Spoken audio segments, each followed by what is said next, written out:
নির্বাচন বিলম্বিত করার উদ্দেশ্যেই গণ অধিকার পরিষদ সভাপতি নূরের ওপর হামলা চালানো হয়েছে বলে দাবি করেছেন বিএনপি মহাসচিব। বলেন, নির্বাচন পেছানোর কোনো সুযোগ নেই, যথাসময়ে হতে হবে। আর নির্বাচনের আগে জুলাই সনদের আইনি ভিত্তি ও পিআর পদ্ধতিতে আগামী নির্বাচনের দাবি জানায় জামায়াত। এনসিপি চায় জুলাই সনদের আইনি ও সাংবিধানিক ভিত্তির ওপর গণপরিষদ নির্বাচন। প্রধান উপদেষ্টার সাথে তিনটি রাজনৈতিক দলের বৈঠক শেষে দলগুলোর নেতারা এসব কথা জানান। রিপোর্ট করছেন ফাহাদ মোহাম্মদ। দেশের চলমান পরিস্থিতি ও আসন্ন জাতীয় নির্বাচন নিয়ে আলোচনা করতে যমুনায় তিনটি রাজনৈতিক দলের সাথে বৈঠক করেন প্রধান উপদেষ্টা ডক্টর মোহাম্মদ ইউনূস।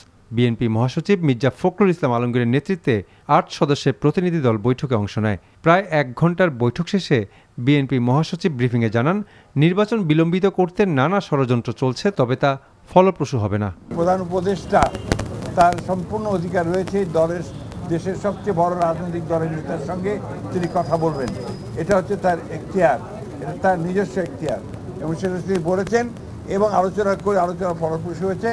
সেটা গোটা দেশবাসী অত্যন্ত আশ্বস্ত হয়েছে এবং নির্বাচন যে ফেব্রুয়ারিতে হবে এ ব্যাপারেও গোটা দেশবাসী অত্যন্ত আশ্বস্ত। জামায়াতে ইসলামের প্রতিনিধি দল বৈঠকে অংশ নেয় দলের নায়েবে আমির সৈয়দ আবদুল্লাহ মোহাম্মদ তাহেরের নেতৃত্বে। ব্রিফিংয়ে তিনি জানান, নির্বাচনের আগে জুলাই সনদের আইনি ভিত্তি ও পিআর পদ্ধতিতে আগামী নির্বাচনের দাবি জানিয়েছে জামাত।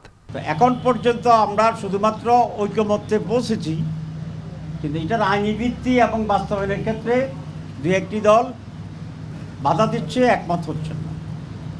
আমরা খুব স্পষ্ট বলে আসছি যে জুলাই বিপ্লবের পরে আমরা আরও অনেক পরিবর্তন চেয়েছিলাম, কিন্তু কমপক্ষে ন্যূনতম সংস্কারের যে জায়গাটি, যেটা প্রধান উপদেষ্টার ওয়াদা, সেটা যেন অবশ্যই আইনের ভিত্তির মাধ্যমে এখনই কার্যকর করে।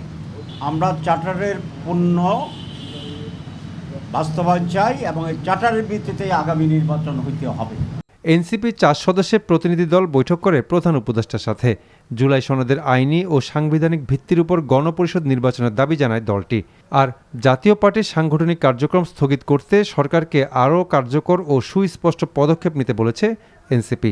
জুলাই সনদের আইনি ভিত্তি এবং সাংবিধানিক ভিত্তির জন্য আগামী যে নির্বাচনটি হবে, সেই নির্বাচনটি যেন অবশ্যই গণপরিষদ নির্বাচন হয় এবং সেই গণপরিষদের নির্বাচনের মাধ্যমে বাংলাদেশের দীর্ঘ ৫৫-৫৪ বছরের যে রাজনৈতিক সংকট, যে একক ব্যক্তিকেন্দ্রিক যে স্বৈরতান্ত্রিক মনোভাব কিংবা কাঠামো গড়ে উঠছে, সেটার স্থায়ী সমাধানের জন্য আমরা মনে করি আগামী নির্বাচনটি গণপরিষদ নির্বাচন অনুষ্ঠিত হয়ে এবং সেটা নতুন সংবিধান প্রণয়ন করবে।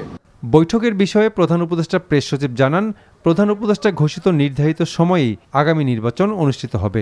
নির্বাচনের যে সময় ঘোষণা করেছেন, নির্বাচন সেই সময়ের মধ্যে হবে, অর্থাৎ ফেব্রুয়ারির প্রথমার্ধে একটি অবাধ, সুষ্ঠু ও উৎসবমুখর পরিবেশে নির্বাচন অনুষ্ঠিত হবে। সকল রাজনৈতিক দলকে প্রধান উপদেষ্টা নির্বাচন নিয়ে আবারও তার প্রতিশ্রুতি জানিয়েছেন।